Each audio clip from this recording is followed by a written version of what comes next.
സിനിമയിൽ കാണിക്കുന്ന വയലൻസ് ആളുകളെ സ്വാധീനിക്കുമെന്നും അത്തരത്തിലുള്ള രംഗങ്ങളിൽ നിയന്ത്രണം കൊണ്ടുവരണമെന്നും പറയുകയാണ് സംവിധായകൻ ആഷിഖ് കപൂർ. സിനിമകളിൽ വയലൻസ് ചിത്രീകരിക്കുന്നത് ഉത്തരവാദിത്വത്തോടെ ആയിരിക്കണമെന്നും മറ്റെല്ലാ കാര്യങ്ങളെയും പോലെ സിനിമയും സമൂഹത്തെ സ്വാധീനിക്കുന്നുണ്ടെന്നും അദ്ദേഹം പറയുന്നു. തീർച്ചയായിട്ടും സിനിമകൾ സമൂഹത്തെ സ്വാധീനിക്കും. സിനിമ പവർഫുൾ ആയിട്ടുള്ള ഒരു മീഡിയമാണ്. പലതരത്തിലുള്ള സ്വാധീനം സിനിമയ്ക്കും സമൂഹത്തിനുമേലുണ്ട്. സിനിമയ്ക്ക് മാത്രമല്ല, മറ്റു പല കാര്യങ്ങൾക്കും നമ്മുടെ സ്വഭാവ രൂപീകരണത്തിലും ദൈനംദിന ജീവിതത്തിലും സ്വാധീനമുണ്ട്. ഒരു ഫിലിം മേക്കർ എന്ന നിലയ്ക്ക് സമൂഹത്തിൽ ഇത്തരത്തിലുള്ള ചർച്ചകൾ നടക്കുമ്പോൾ അതിനോട് ഉത്തരവാദിത്വത്തോടുകൂടി പ്രതികരിക്കേണ്ടതുണ്ട്.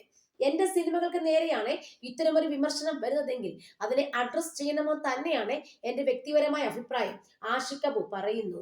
റൈഫിൾസ് ക്ലബ് സിനിമയെ ഒരു വീഡിയോ ഗെയിം കാണുന്നത് പോലെയാണ് കാണേണ്ടത് എന്ന ധാരണയുടെ പുറത്താണ് ആ രീതിയിൽ കൊറിയോഗ്രാഫി ചെയ്തതെന്നും ആഷിഖ് കപൂർ പറയുകയാണ്.